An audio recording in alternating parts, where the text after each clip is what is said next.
Welcome to the Clements Bookworm. This is our 71st episode, and I'm Angela Unk, Director of Development at the Clements Library.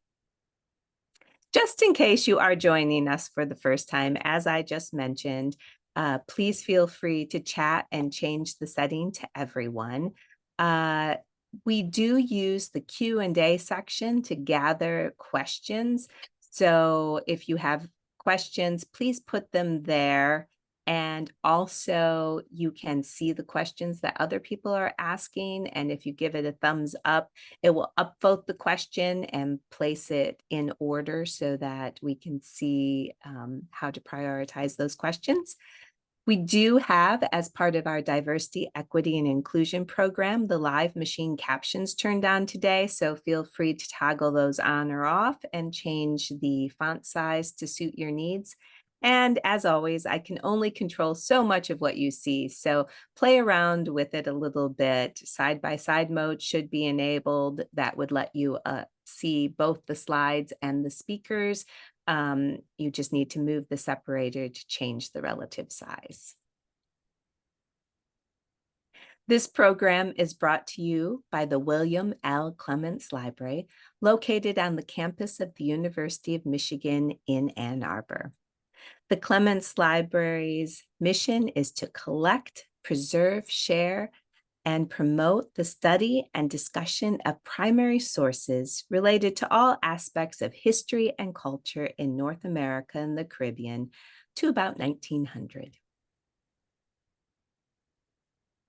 I'd also like to acknowledge that the University of Michigan is located on the territory of the Anishinaabe people.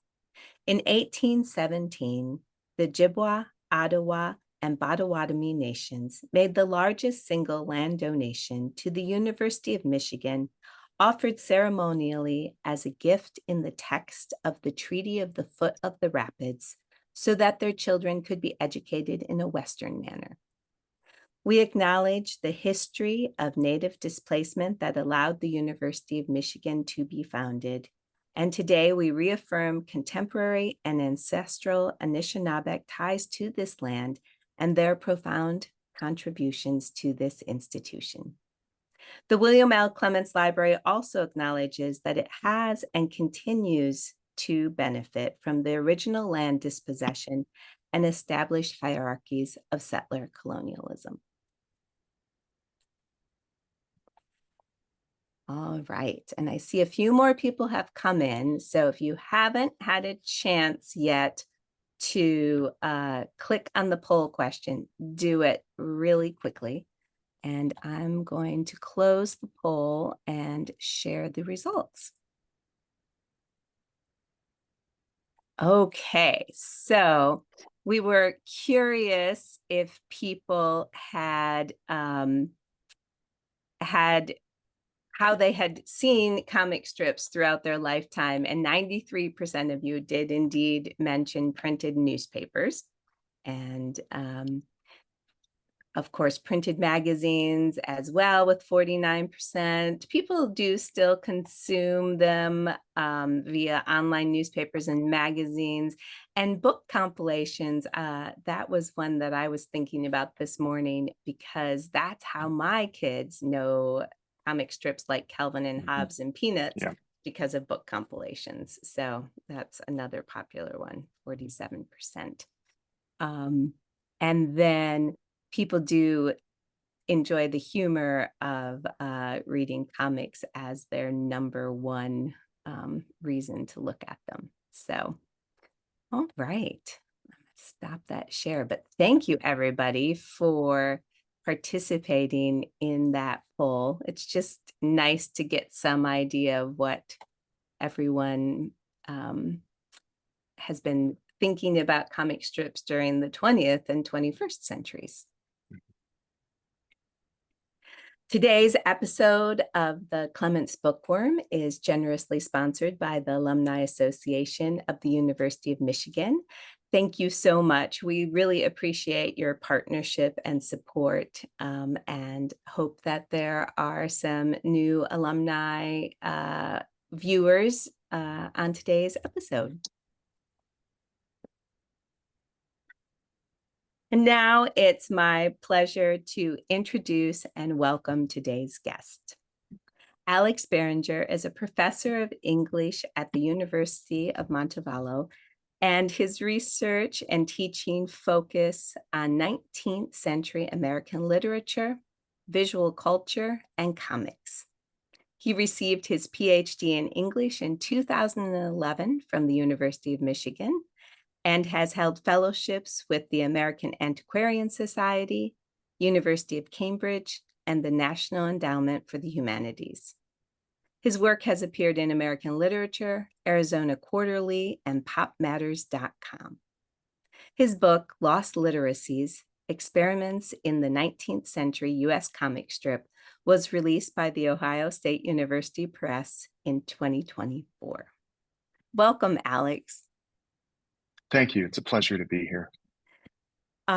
So one of the things that we almost always ask our authors is, how did you come across the idea of this topic? And, what drew you to studying 19th century comic strips? Yeah, it was sort of an interesting convergence of things. So I had done my PhD in 19th century American literature at Michigan under Greg Crane. Um, and so that project I had been working on conspiracy narratives in the 19th century. So a kind of a long way away from comics and visual culture. Um, but even at that time, I was working with kind of American popular culture and things like that. Mhm. Um, but at the same time that this was going on, I had always been somebody who was interested in comics and was spending a lot of time, for instance, at the Vault of Midnight comic shop in Ann Arbor, which is still one of my favorite places to go when I'm in town. Um, and was So I was reading graphic novels, especially by Chris Ware, very kind of innovative graphic novelist, and just was starting to become obsessed with the storytelling possibilities of comics. Ware is somebody who really pulls apart ideas about form with comics and tries to kind of think about new ways of telling stories with pictures. Um, so anyway, when I finished the PhD and was looking for a second project, there was no question in my mind that I wanted to do something with 19th century American comics. Um, and so when I started digging, and I'll talk a little bit about this at the beginning of my talk. Um, but when I started kind of poking around, what I found was that there was just this huge, extraordinary, untapped archive of 19th century American comic strips. Um, yeah. That is great. I love that. And it speaks a little bit to some of the serendipity that you and I were talking about before the Hmm. program officially began. And I mean, I think some of that curiosity, that if we are willing to pursue it, sometimes it really does lead to our best work. Hmm. Yeah. So, And oh, go ahead, oh no, please. you. Okay. Yeah, and I think with comics in particular, there's this uh, there's this interesting way that um the people who know a lot about these materials are often outside of the academy, and so that was something that was kind of crucial and interesting for me to do a little bit of kind of introspection about, well, why was this archive so overlooked? And some of it was that it wasn't overlooked, but it just wasn't being treated by academics. It was being treated by book collectors, periodicals collectors, and then archivists, like people at the Clements, knew about them as well. Right. Oh, yeah, well, I'm glad that you took it on, and I can't wait for you to share more about your work. So please take it away. Okay, thank you.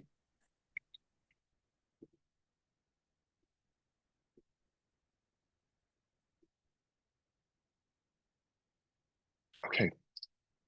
Uh, is this appearing all right? Yes, looks great. Okay, very good. Okay, excellent. Well, thank you all again for joining me. It's really a privilege to be speaking here, virtually, at least at my alma mater. And I'd especially like to thank Paul Erickson for kind of reconnecting me with the Clements after all these years. Um, so to speak to this theme, though, of my book, Lost Literacies, Experiments in the 19th Century Comic Strip, I'd like to start by talking just a little bit about what I think most people think of when they think of 19th century graphic humor. I think in most cases, these are the kinds of images that spring to mind. So broadsides from like 19 or 1848 with Martin Van Buren riding a buffalo, or Thomas Nast's famous caricature of Boss Tweed, and of course E.W. Clay's racist caricatures of Jim Crow. Um, Even as somebody who did field exams in visual culture, um, I this is really what I thought the vast majority of graphic humor in the U.S. looked like. Um, and the truth is that there's a whole sort of archive of comic strips that predate that. Um, though these perceptions are pretty stubborn. In fact, if you look at most histories of comic strips in America, and by comic strips, I mean comics that use multiple panels to tell stories, what we'd call sequential comic art. And most of the histories start with R.F. Outcault's The Yellow Kid in the 1890s.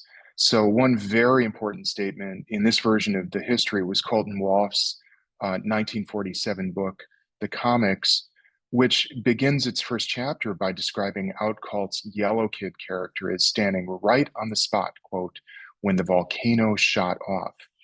Um, and so this is a really persistent perception that sequential comics start with the newspapers. Um, and we can see from the poll results even today, I think a lot of readers still heavily identify comics with newspapers.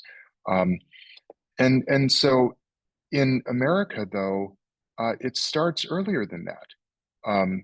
And I mentioned that when I started digging around in the archive, I was really surprised by what I found. To start, I found a lot of things that you would absolutely describe as comic strips. These works were neither caricatures nor political cartoons, but emphatically stories with distinctive characters, settings, plots, and situational humor. And so here's another example. This is Mr. Slim going fishing. Mr. Slim catches an artist in the pond. And the further I dug in, the more I was surprised and impressed, not just by the fact that there was a huge, largely overlooked archive of American sequential comic strips, but by the sheer variety of different approaches to visual storytelling that I was encountering.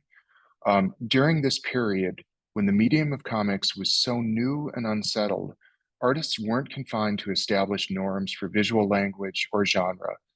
Basic conventions of the modern comic strip, like speech balloons, panels arranged as grids, and methods for arranging panels and transitioning between them, couldn't be taken for granted. Instead, what emerged was less a unified American approach to comics than an environment where competing practices produced multiple ways of experiencing the relationship between image and text. Artists pursued deliberately novel and idiosyncratic approaches to caricature, movement, and depiction of time. Some of these works lacked definite plots, others merely delivered a series of puns. Still others organized the passage of time and progression through space in ways that'll feel unfamiliar to the modern viewer. And this is where the title of my book comes from. When we think about what it was like to read comics in 19th century America, there weren't really any well-defined rules. Instead, it was a kaleidoscopic array of shifting approaches. The audience for this first wave of US comic strips was strikingly sophisticated in its reception of the material.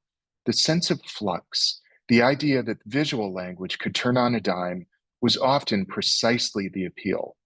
Rather than becoming attuned to a single format or reading style, readers of 19th century American comics took pleasure in novelty. They were alert to the fact that they might need to train themselves in order to absorb new visual languages each time they opened the pages of their favorite illustrated periodical. Even more importantly, they understood that a comic artist might not simply offer an amusing skit or a bit of social commentary, but could issue a challenge to the reader to imagine visual and verbal experience in new and different ways. Okay, so that was a mouthful. And we'll get on kind of to our story in earnest. But before we start, I want to say that I'll organize today's presentation in three, what I'm calling tableau. So we'll have tableau number one, reanimating the picture story.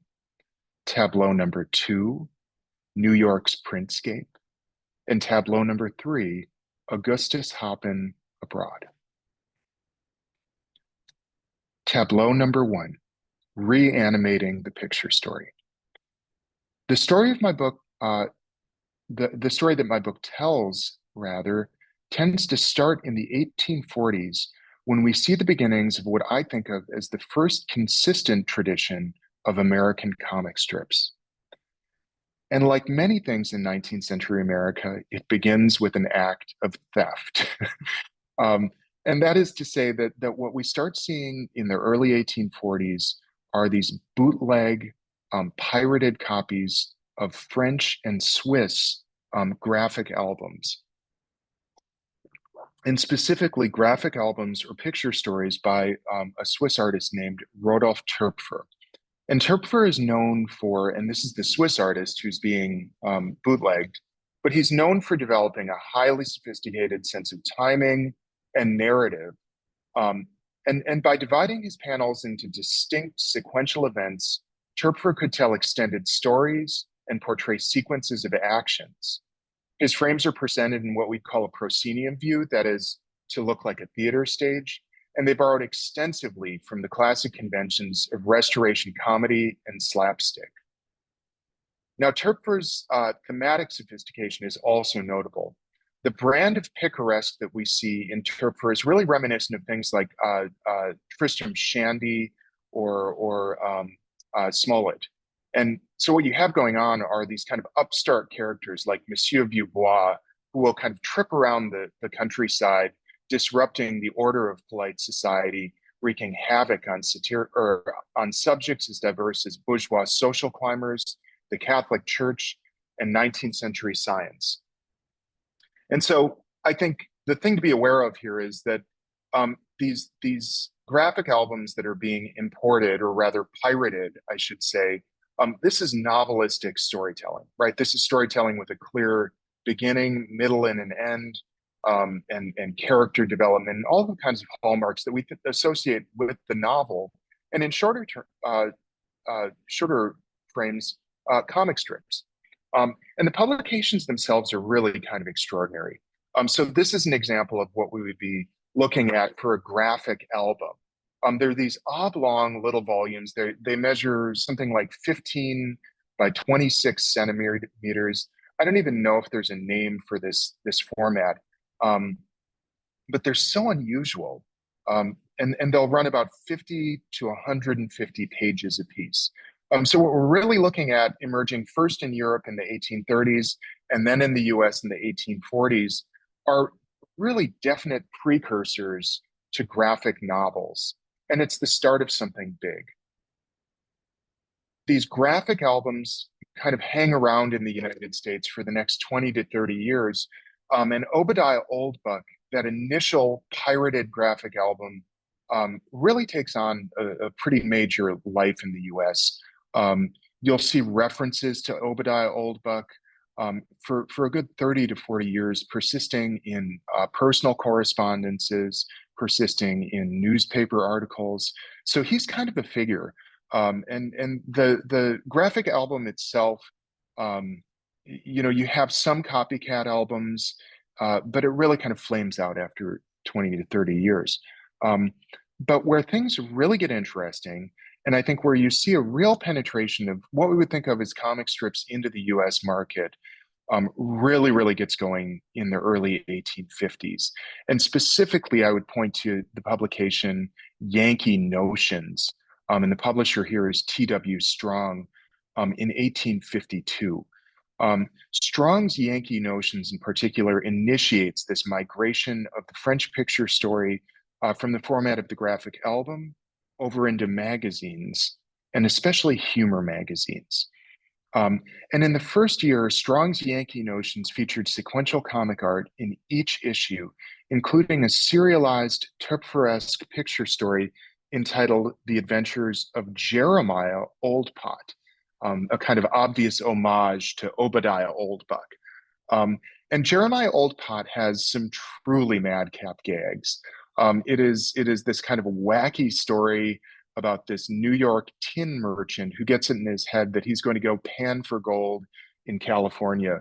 Um, and so some of the jokes that you're seeing kind of on screen here are on the left, we've got Jeremiah Oldpot going to this salesman to purchase like supplies for his trip, and he buys what's called an electro galvanized suit, and so it's this kind of send up on American consumerism.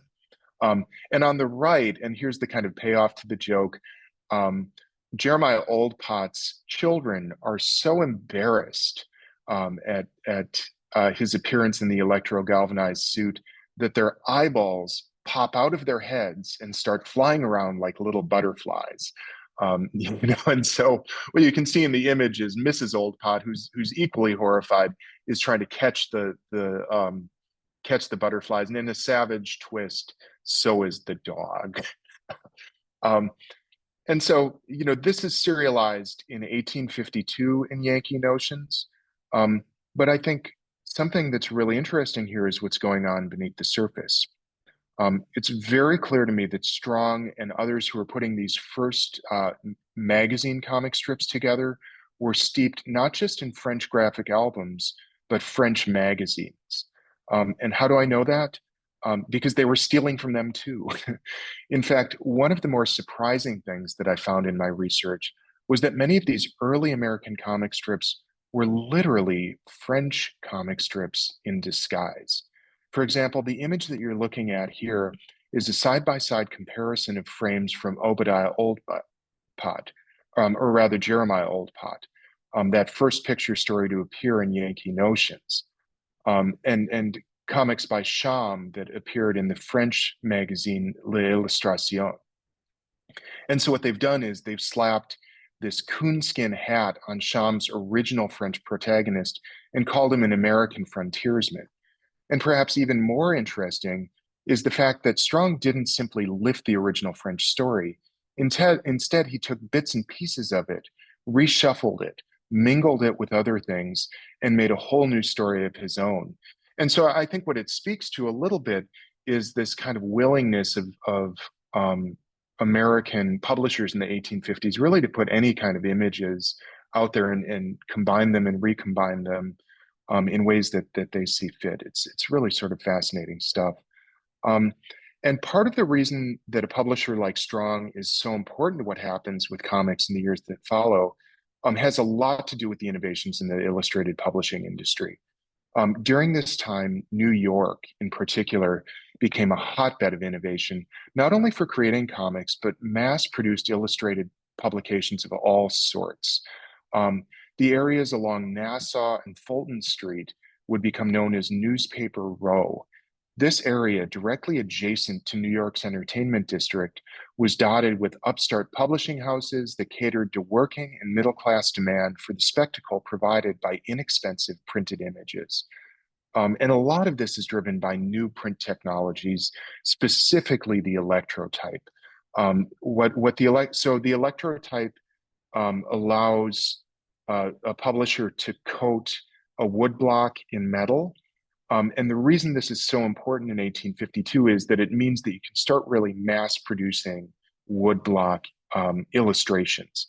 Prior to this, if you're working with a steam press is going to destroy a woodblock, right? And so coating it in metal means that you can make a lot more of impressions before your woodblock is kind of dashed to bits. And the economies of scale here were just stunning. Just for comparison, in 1840, DC Johnston's Scraps, which is only 4 oversized pages, retailed at the steep price of $1 per issue in 1840. And so that's about, I don't know, $40 to $50 in today's money. Illustrated monthly magazines in the 1850s cost 10 to 15 cents per issue, and featured 30 to 40 pages with engravings on every single page.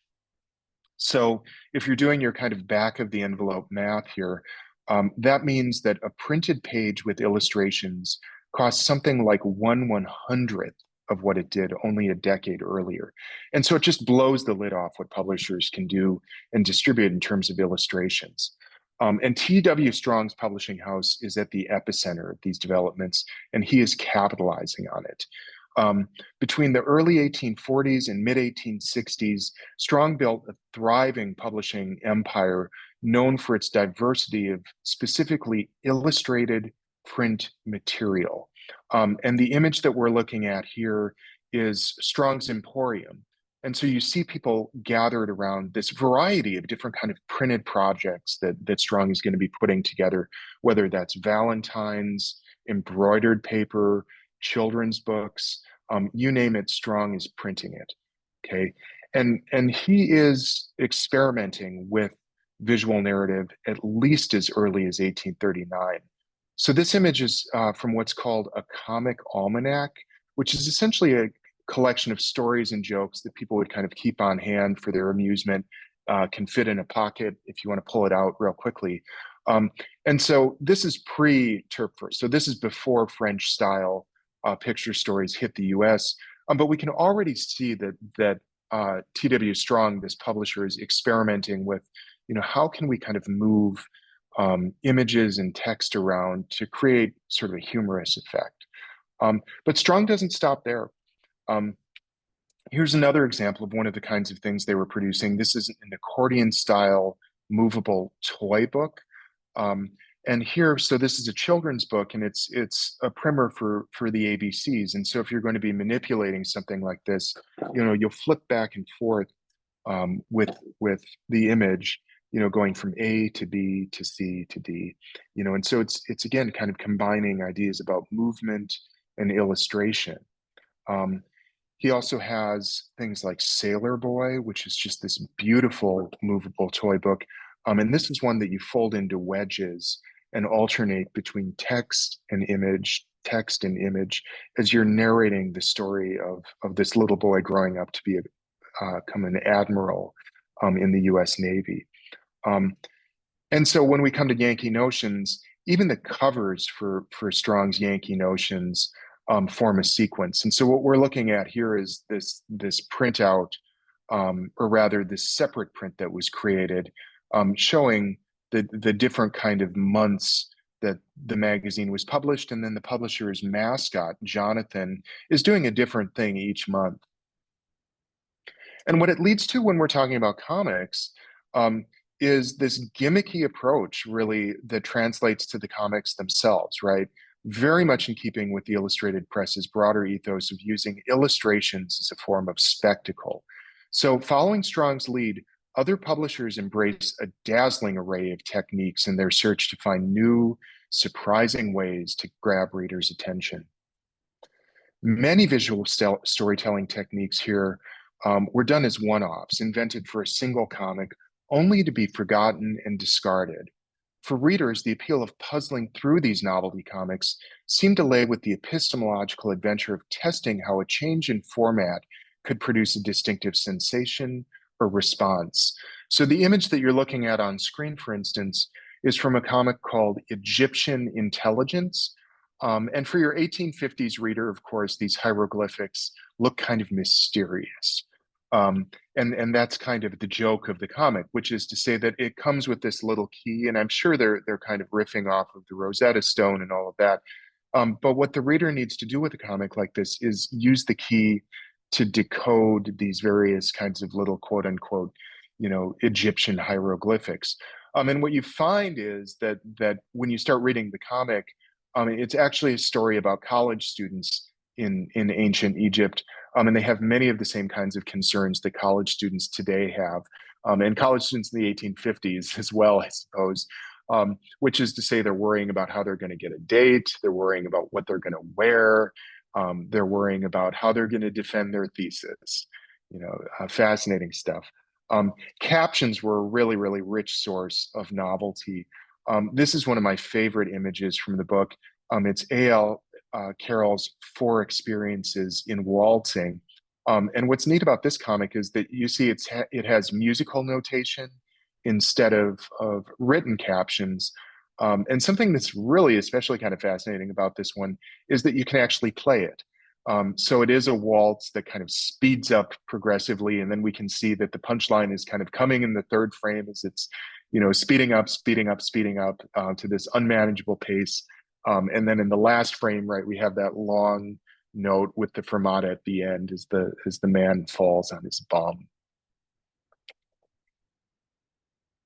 And Shadows Over the Way is a comic that places readers in the perspective of a voyeur who peeps into a boarding house and experiences the resulting scene as an impromptu shadow puppet show. Tableau number 2, New York's Printscape.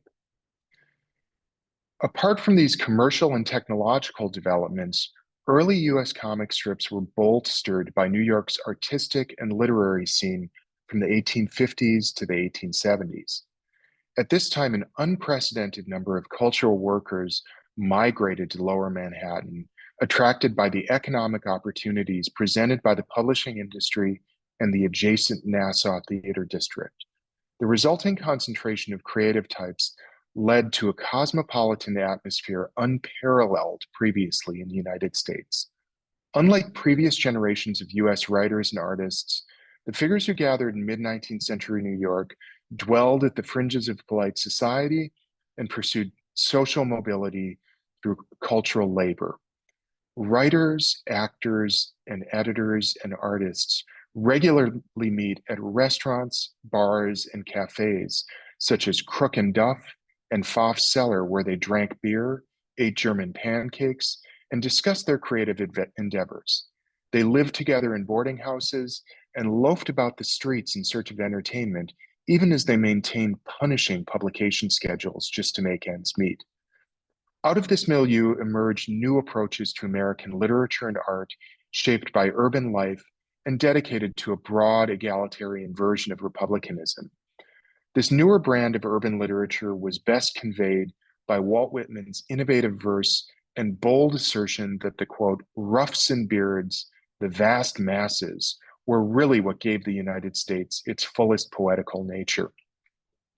And I think this speaks to one of the big themes of the book, and that is to say that there's this robust interaction between comic strips and what we might think of as a kind of insurgent 19th century romanticism. For this reason, I often think of the comic artists of the 1850s and 60s as paralleling the underground comic artists of the 1970s, insofar as they're part of this vibrant counterculture. And it's really creating a lot of sort of production and creative energy. And comic artists were integral to this world. For instance, the author Thomas Butler Gunn characterized the prolific artist Frank Bellew as a fixture among New York's cultural luminaries. Regularly spotted in Howell's Tavern along the likes of Walt Whitman, Bohemian editor Henry Clapp, and John Brewham, the playwright and actor, Bellew was said to know everyone. And here's some of the images. So this is an article called The Restaurants of New York. And so Bellew is this character in the top hat, but we can see him alongside Walt Whitman, the Bohemian editor, Henry Clapp, and then again, the playwright and actor, John Brewham. And the artist's physical appearances can also give us a flavor of their connection to these urban romantic subcultures. So in the visual records we have, artists are often seen wearing elaborate facial hair, foreign clothing, deliberately gaudy accessories, and other elements that identify them with romantic subcultures. This is a striking page from the notebook of Thomas Butler Gunn, and it contains an illustration that depicts the artists John McLennan and Thomas Nast loafing about New York, dressed in attire that would have likely caused a stir among polite company. So for instance, John McLennan's appearance, he's the larger man on the left. He's wearing this kind of frock coat. He has this big walrus mustache, but then he's wearing a fishing hat. which would have been totally unacceptable. But McLennan loved fishing, and so I think he used that partly because he liked it, but partly because it's a kind of identification with these romantic subcultures. And so the urban origins of figures like Bellew, McLennan, and others emerged in their comics' freewheeling and expansive sensibility. This could take many forms. In some cases, it meant shifting the kinds of subjects deemed appropriate for comic drawing. So, like the social world of Whitman's poetry, comics engaged a larger, more inclusive version of American culture. In other cases, these insurgent forms of romanticism led comic artists to present readers with a parade of outcasts, artists, animals, mischievous children, and other interrupters of polite social order who didn't conform to the stultifying conventions of bourgeois society. So, for example, this is one of many exploding pig cartoons that the artist Frank Bellew did, in keeping with this kind of transcendentalist inspired philosophy of what he called merrymaking, where unpredictable acts of silliness offer occasions to gain relief from the pressures of modern life and to reconnect with nature. So essentially, something just kind of outrageous and chaotic, like the exploding pig, kind of pops the balloon of industrial culture and the pressures of those things. We see parallel developments with Bellew, by the way, creating things that start to look an awful lot like the Sunday Funnies. So Bellew's Master Charlie series, for instance, reads to me like is a very, very clear precursor to uh, uh, Buster Brown. Um, and we also see these artists and their kind of New York landscapes showing up in the influence that theater certainly exerts on 19th century American comics. So you see artists formatting comics as play script and very explicitly showing theatrical scenes, some of which actually couldn't be staged on actual theaters, in public at least. So comics become this kind of interesting place where you can experiment with things that you might not be able to do in public. Tableau number 3. Now, in our last 10 minutes or so, I'd like to move from a place where we're kind of talking about this in more diffuse terms to a really specific genre. One of the things that really fascinates me about comics in this period is the way that we have all of these subgenres that seem to just go away after a certain point in time. And one of, I think, the most important subgenres in the 19th century, and one that does indeed seem to at least have a hiatus, is the travel genre. And so one of the very, very first things that publishers and artists in the US do when they start getting a hold of these French and Swiss albums is to start adapting the picaresque episodes they find in something like Obadiah Oldbuck into stories they identify with American cultural identity. And these early travel narratives mingled crude Yankee humor with colonialist overtones. Whether characters were wrestling alligators or scandalizing the sensibility of so-called natives, readers were consistently reminded that Americans were rugged individualists destined to conquer vast swaths of territory, often in spite of their own buffoonish tendencies. But there were other sort of variations too. For example, there's a whole subgenre of comics devoted to encounters with giant mosquitoes. These are very much reminiscent of kind of, I don't know, a 19th century like Woody Woodpecker. But the figure who I really want to focus on with travel comics in particular is Augustus Hoppin. Hoppin is this really fascinating individual who does various iterations of the travel strip over the course of about 30 years. And in that time, he has just this extraordinary evolution where he moves from someone who is starting by creating a lot of the kind of crude Yankee humor that we identified with, in those early travel strips, to somebody who's recrafting the travel comic into something much more introspective and self-reflective. It's really a kind of movement of the travel comic into this, very kind of thoughtful, complex form of storytelling. And Hoppin's earliest published travel comic, Jonathan Abroad, ran from 1854 to 1855 in Yankee Notions. And it appears to have been based loosely on Hoppin's own private travels as a young man. And in adapting this early series for Yankee Notions, Hoppin vacillated between conventional Yankee humor and a more cosmopolitan vision of what the Americans' role in the world could be. So on the surface, Jonathan Abroad looks a lot like the regionalist slapstick, replete with crude humor and jingoistic fervor. However, when we look at it a little bit more carefully, we can notice that the series uses the travel comic as a vehicle for subtle, introspective modes of expression. So early episodes have these stock conventions. So for instance, here's Jonathan at the National or the Royal Academy of Art. And the joke here is that he's looking, or rather, where all the kind of elite English people are looking at the paintings, Jonathan's there kind of examining the British, right, and kind of laughing about how strange they look to him.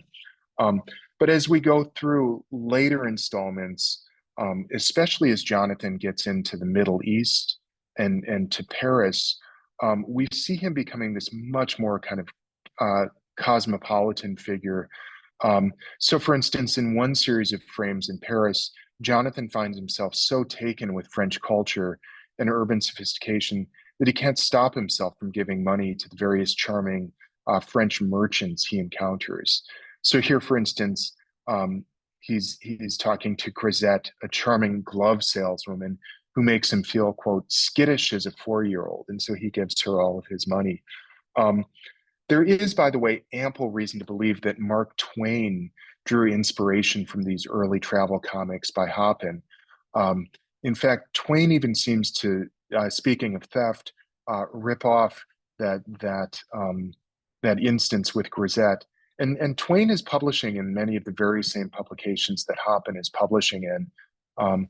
And Twain's publishers, by the way, when they create Innocents Abroad, use layouts that are very much reminiscent of that Jonathan Abroad series. And something that's interesting is that what's going on underneath the surface with Hoppin as he's creating these travel comics is that he's also doing the grand tour of Europe, right? Hitting all of the major European capitals and creating sketches like these that are held at the American Antiquarian Society, but they're these private little drawings that Hoppin's doing that, I mean, they're comics, but they don't look like anything that's appearing in humor magazines, at least not yet. And the reason that I say not yet is because as the years progressed, Hoppin would pursue multiple directions as he continued to develop his version of the visual travelogue. And these appeared in humor magazines, like mainstream periodicals like Harper's Weekly and Harper's Monthly, and then full-length graphic albums. And some of these works exaggerate the slapstick elements that we see in Jonathan Abroad, while others work to develop the travelogue strip into a relatively genteel piece of literature preoccupied with self-reflection through travel. On the humorous side, a highlight of Hoppin's work in these graphic albums is this piece called Hay Fever. And it's a very funny send-up of what was known as hay fever tourism, where people would travel to resort areas and faraway destinations to escape their allergies in the spring. At least that's what they claimed they were doing and why they were traveling. And this album follows Mr. Weepy, who suffers from allergies and travels throughout the US in search of regions free from nasal irritants. And the book's central gag lies with the irony that the psychic and spiritual renewal imagined by 19th century American travel writers consistently fails to offer any relief as Mr. Weepy just keeps on sneezing. Here we see him with prairie dogs out on the plains. Here he is in the Rocky Mountains.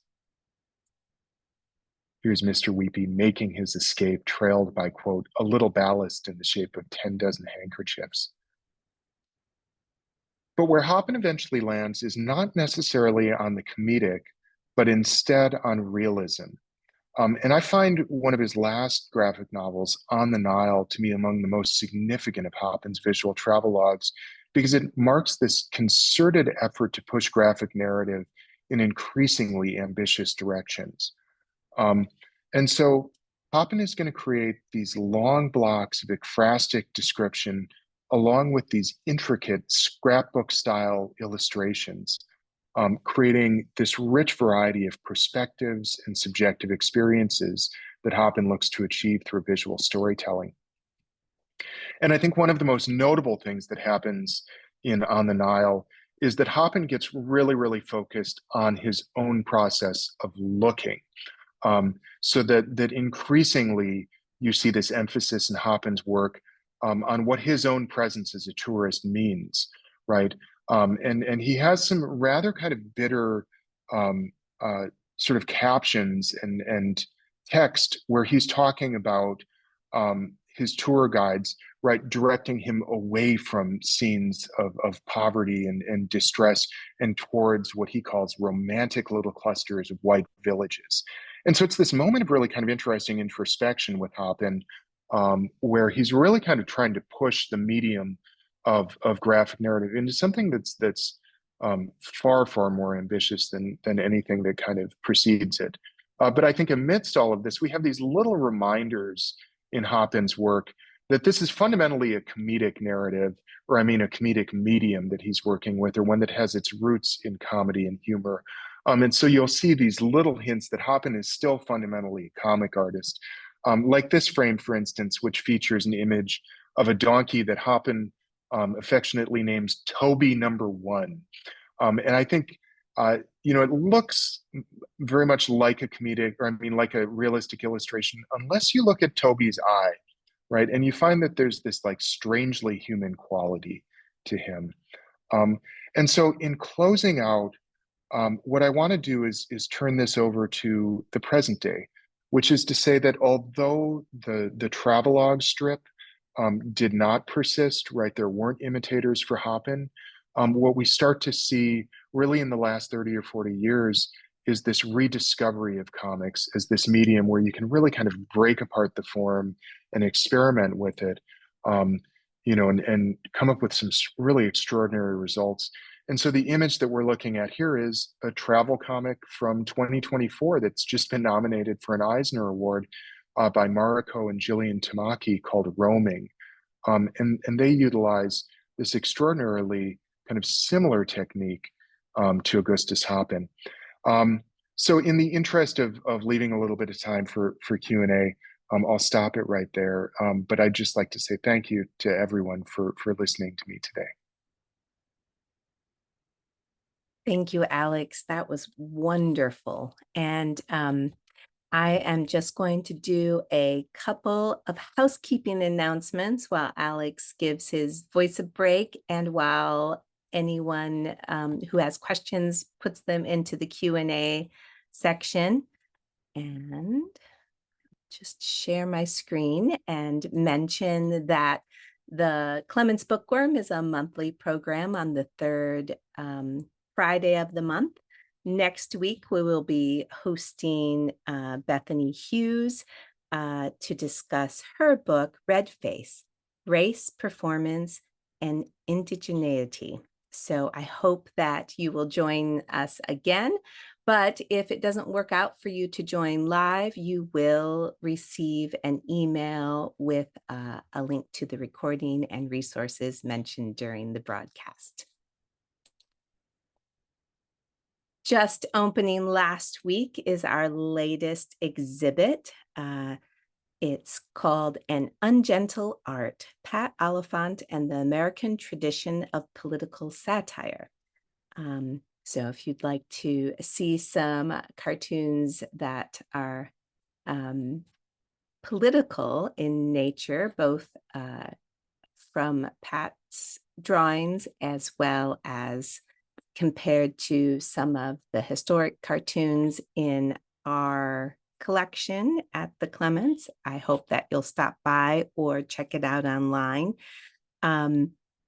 As a matter of fact, Oliphant did an annual residency at U of M's Wallace House from 1990 to 2016. And while he was there, he sketched. And so this exhibit takes some of the cartoons that are part of Wallace House's collection and portrays them next to historic examples from America's past. And so that helps explore the role that art plays in democratic culture. The exhibit will be on view until December 13th, and you can see it in person from noon to 4, Monday through Friday, or check out the exhibit online. And there is some additional content in the online exhibit as well. Another exciting event coming up is, you've probably heard us talk about, or maybe even have watched the Bookworm, where we talked about digitizing General Gage's papers. As we near the completion of that huge undertaking, we're really excited to welcome to the Clements Deborah Gage, who is a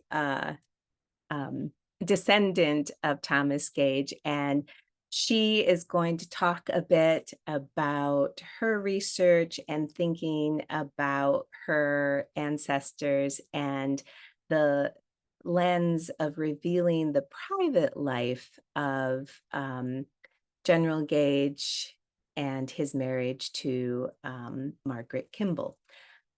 So Clements curators Mary Pedley and Cheney Chopere will join her to talk about some of the other aspects of the collection. And so please check that out if you're in town and RSVP. And if not, we will be recording it as well to share later. And last but not least, thank you again to the Alumni Association of the University of Michigan for their partnership in our Bookworm programs and for sponsoring today's episode.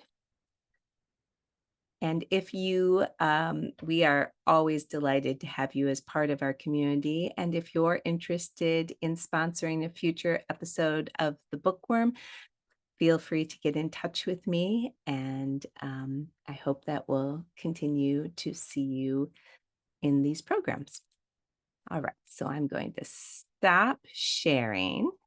And Alex, I was eyeing some of these questions, but I didn't start looking at them until you were almost done, because I was so taken by the images. And so I think a couple of them may have already been answered, but I know Susan seemed interested in the Yellow Kid, and I don't think that one is on your website if I looked. No, probably not. Yeah, what about the Yellow Kid? So she said the print is small. What is the topic of that particular cartoon? So Well, let's see if we can pull it back up. Yeah, because we had a couple of Yellow Kid cartoons up there, didn't we?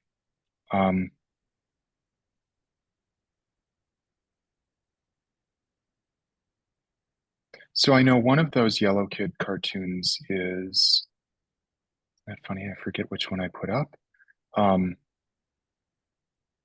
up there. Okay, yeah.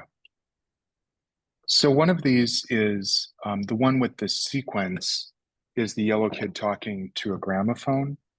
And so it's notable because it's an early use of speech balloons in the Sunday newspapers.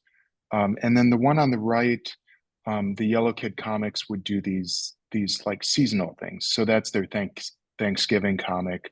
And one of the things that, so it's a newspaper, it's a periodical.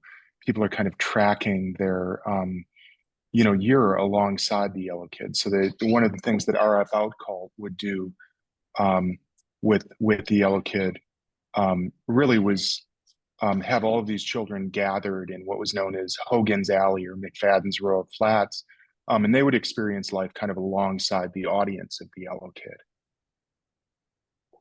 Nice. Thank you for that.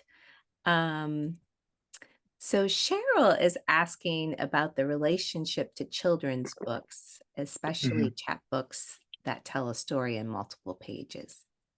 Yeah.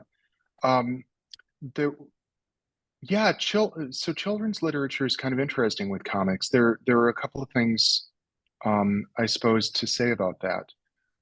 One is that the largest area really of what we think of as overlap comes in the kind of cross-pollination between children's books and comics from a publishing perspective. So that you have a lot of kind of overlap between illustrators, you have a huge amount of overlap between publishing houses. And one of the things I talk about in the book and even a little bit in this presentation is a lot of the kind of like um, innovations that you see visually, in terms of combining images with text, are moving between the two. Something that you don't see a lot of are children's comics.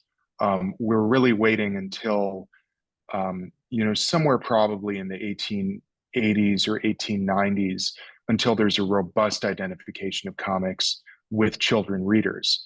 Now, that doesn't mean that children weren't writing comics.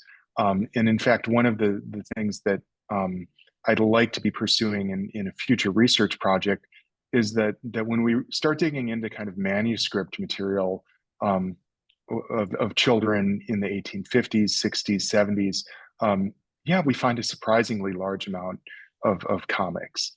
Um, yeah, so it's fascinating kind of area. Thank you for the question. Oh, I love that. Thank you. So this is the one that I think you did answer, talking about the quality of the paper. Yes. Oh, did I? Did you? Did you say something What's about the the question? quality of the paper? Okay. I don't know that What I was talked the about the quality of the paper. what was the quality of the paper? Was it higher in the beginning, Mhm. 1837, and less as it entered newspapers, or was it always lower quality paper?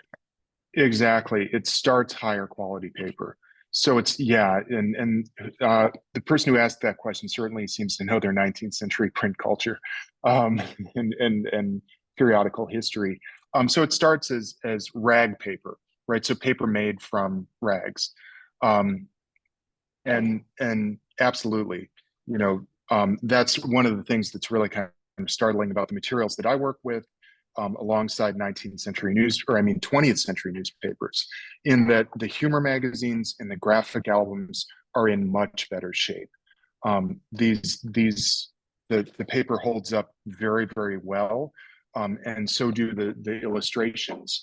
So something like Yankee Notions, for instance, that's what's known as a folio-sized monthly. So it's by I think they're 11 by 17, if I'm remembering that correctly. It's what we call tabloid size today. But they're large. They're not the full size of a newspaper, but they're large and they have these beautiful, um, like deep colors in the way that the ink imprints onto the page. So they're really sort of extraordinary and beautiful to look at. Um, Even today, they're really, really striking. Um, I believe I don't want to send kind of a stampede into the Clements, um, but these are worth looking at. They're extraordinary to see in person, and they're in great shape. Thank you.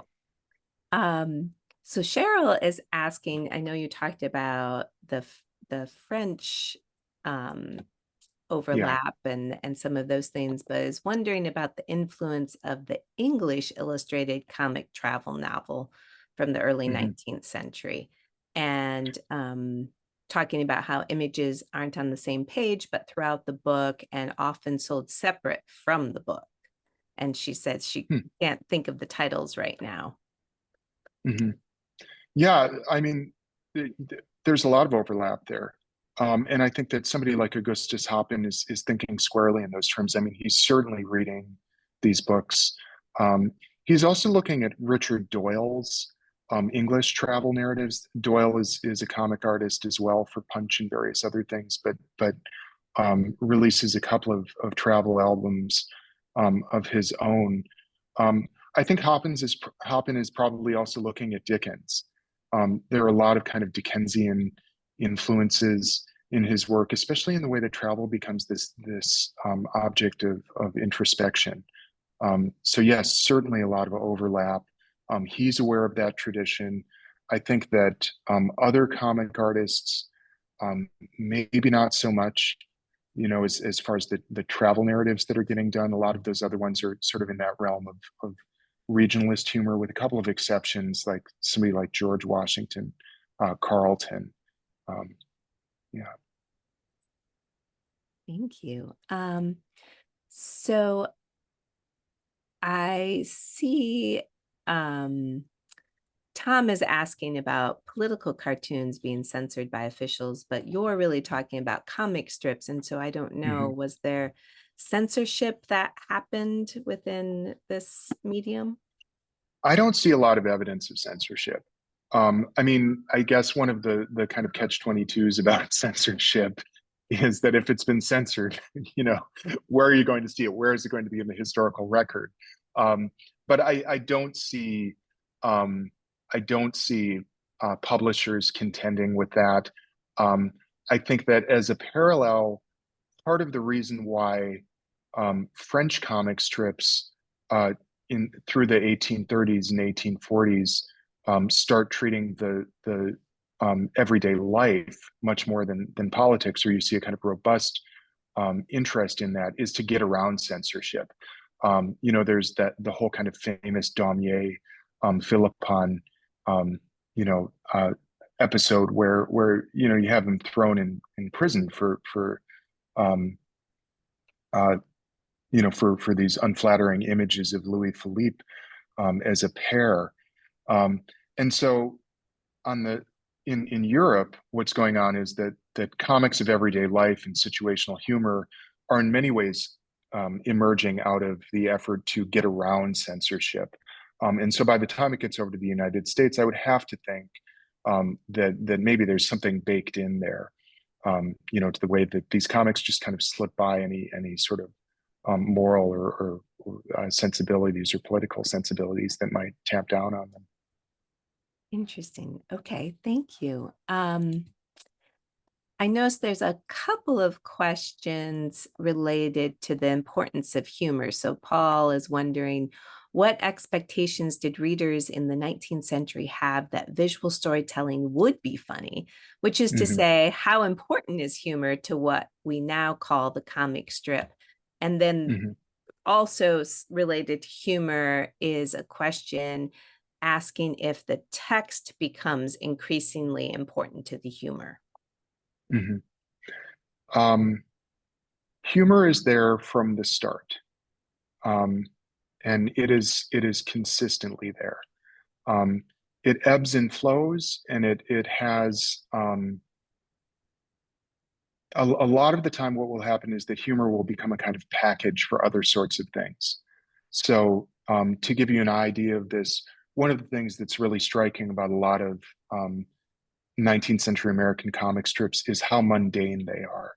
You know, so many of them will just kind of track somebody walking around the city, and you'll get these titles that will, allude to that. So, for instance, in my presentation, we have a comic called Omnibus Gymnastics, and it's essentially just a man boarding an omnibus and then falling off. You'll get comic strips called An Everyday Adventure, The Tale of an Umbrella, Mr. Meek Goes to a Camp Meeting. Um, but so they're sort of on the surface humorous, but the real interest of comic strips like that is just about sort of observing social scripts and gestures, and really kind of meeting this curiosity about what people are like in the city, right? Um, and so yeah, I mean, humor is consistently there, but it's often kind of intersecting with other things, is what I would say about that. And there was another kind of part of that question about text.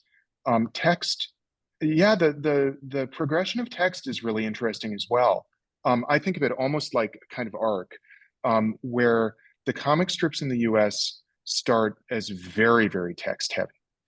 They're really kind of getting a hang for, um, uh, you know, they're really getting a hang for what it means to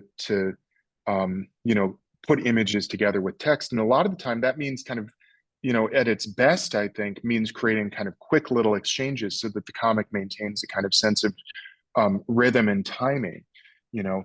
Um, and so you see this kind of interesting thing of comic artists working through magazines and graphic albums, and they're getting more and more kind of dynamic and less text-based in many cases. And then somebody like RFL Colt comes along with the Yellow Kid, and all of a sudden there's this big kind of rush of text that makes its way back into comic strips. Um, and then, that whole kind of process starts all over again when we get into the Sunday newspapers and you get comics that are more kind of image based. So it's kind of pendulum. It's interesting. Thank you for the question. That was a good one. I like that. Oh, that is really interesting to think about. And so you mentioned the Yellow Kid, and I do think, that was one of the few that we saw in the presentation that had color. And someone is Yeah, asking, when did color come into the comic strip? yeah, yeah. You see some graphic albums that have color. Um, so those are the kind of longer, coffee book table types of things, or sort of gift book types of things.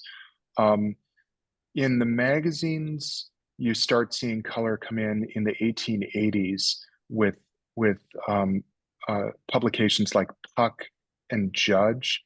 Um, and Puck and Judge de-emphasize the comic strips. So you certainly still have comic strips in Puck and Judge, but they're really known for their political caricature. Um, and then, of course, one of the things that the Sunday newspapers are synonymous with is color. But through the majority of materials that I'm working with, 1850s, 60s, 70s, those are black and white. Um, One of the things that I see someone is asking in the as well too is, how literate was the population at the time? Like, what Mhm. percentage of the population could enjoy the comic strips? I think a pretty large percentage. And I think that I don't have literacy rates right offhand. But what I can say is that a lot of these comics are appealing directly to working class readers. You see a working class sensibility, in a publication like Vanity Fair or something, which has sort of bohemian influences as well. Um, you know, and a lot of the times, what goes along with those working class sensibilities, and unfortunately, in many cases, are many of the things that we as modern readers find most distasteful about 19th century American culture, whether it's their kind of racial or gendered overtones.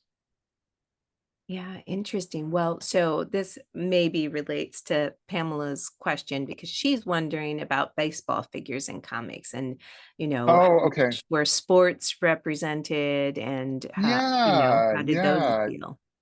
yeah. You know what? Let me bring up the baseball comic because we have what is it? It's Thomas Worth's Great National Game. Let me just pull this up here real quick for us because that was on the PowerPoint. Yeah. And I'm sure this is part of the reason why this question's being asked. Um, so are you able to see that? It's not in There we present go. mode. There we go. Okay, there we go. Okay. Yeah, so sports comics, Thomas Worth in particular does a large amount of sports comics in the 1870s. Um, and baseball is one of the things that is featured a lot. Um, because it is. I mean, it's a big sport by that point in time. This image is I think just extraordinary. And so this is Thomas Worth's Great National Game of Baseball. I think one of the things that's really interesting about, I mean, there's a lot that's interesting about it. I think with a comic like this, um, Worth certainly in organizing the comic is trying to create a sort of 360 view, or almost like a three-dimensional view of a baseball game. So he's not taking it kind of first, second, third. His conception of the way that he wants us to think about baseball is as the sort of holistic experience of kind of sitting in a city park or something like that. But something that's uh, equally interesting, I think, about a comic like this is that you get to see the uniforms. And with the early game of baseball, you get to see just how violent early urban baseball is. My colleague John Bawden is a baseball historian, and he just loves this one. Partly because you see this thing about people catching balls with their bare hands, getting clocked in the face. But then something else with the Worth comic that was pointed out to me um, is that a lot of Civil War veterans would have played in these urban baseball games. And so the comic makes this kind of interesting dual statement too about amputees playing baseball. And so they're plugging they're using for prosthetics things like baseball bats. And I think that on the one hand was certainly a commentary on the violence of early baseball, but also probably an indirect reference to who was playing baseball at that time. Oh, interesting. Okay, thank you. And I will mention in case people missed it, at some point we had put it in the chat, but on Alex's website, Yes. that one and many of the others from Yeah. the Yeah. talk are available if you scroll down in a Hmm. slideshow, so then you can zoom in and look at it a little more carefully. Oh, I see Helen put it back. Yeah. Thank you. Oh, wait, no, Helen, you didn't put it to everyone, but Helen will put it in the chat. Hmm. And Yeah. yeah, because it is, yeah, there's a lot of detail, especially in that one, that would be There really is. fun Yeah. to unpack. It's a lot to look at. Um, so there are some other great questions, including Susan's asking, I would like to see more of the travelogue comics. How would I do this? You have some. Sure. Yeah. Um, well, most of, especially Hoppen's work is online. And so you can go to Google Books or Hoppy Trust, and pull down Hoppen's travelogue comics. So you would look up Augustus Hoppen, so Ups and Downs on Land and Water is one of my favorites of his. Um, Incidentally, this brings up a good point about my book. Many large amounts of these materials are available online. And in the back section of my book, in the appendix, I created a little directory. Oh, nice. And so it's got a directory of graphic albums that are free and available online, as well as all of the major humor magazines.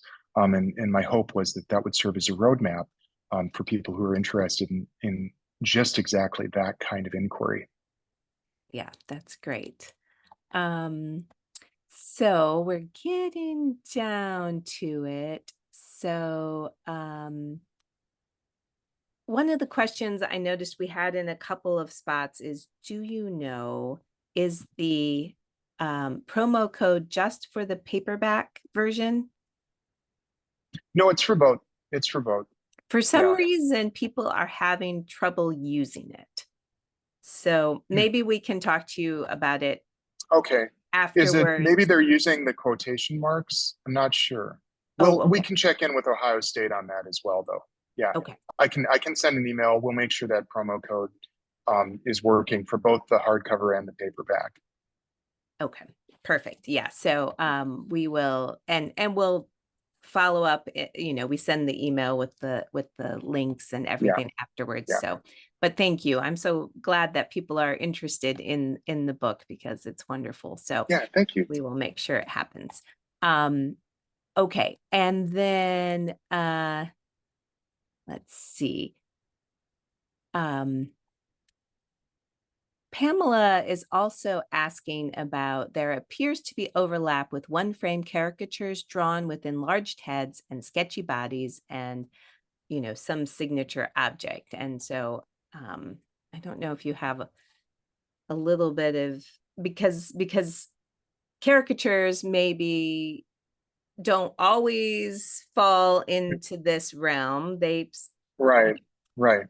are in a variety of sources. So I don't know if you have any thoughts or comments about Yeah, that. yeah. I mean, that's certainly a style of cartooning that you'll see in the 19th century. I mean, in the comic strips, though, if you look carefully, you don't see the kind of big heads come around in the U.S. in sequential comics. I think F.M. Haworth is often understood as the person who sort of really initiates that particular proportion in sequential comic strips. And Haworth is working in the 1880s or so. If we look at a lot of these kinds of comic strips from the 1850s, 60s and 70s, the proportions are pretty realistic. You do, yeah, but the big heads are they're certainly a part of American graphic humor. Some of my favorite sources, by the way, for that style of cartooning are what are called vinegar valentines. And so if we know about these, yeah, they're kind of superstars of the archive. But yeah, I mean, oddly enough, the sequential strips, the proportions stay pretty realistic in many, not all cases, but certainly more than the way that we would think of like Sunday funnies. Right, great. And I think just one more question. Were comic authors snubbed by literary communities? Not as much as you would think. Um, no, they're fairly respectable, you know. Um, I think that it's certainly still understood as humor and entertainment and as a little bit trashy.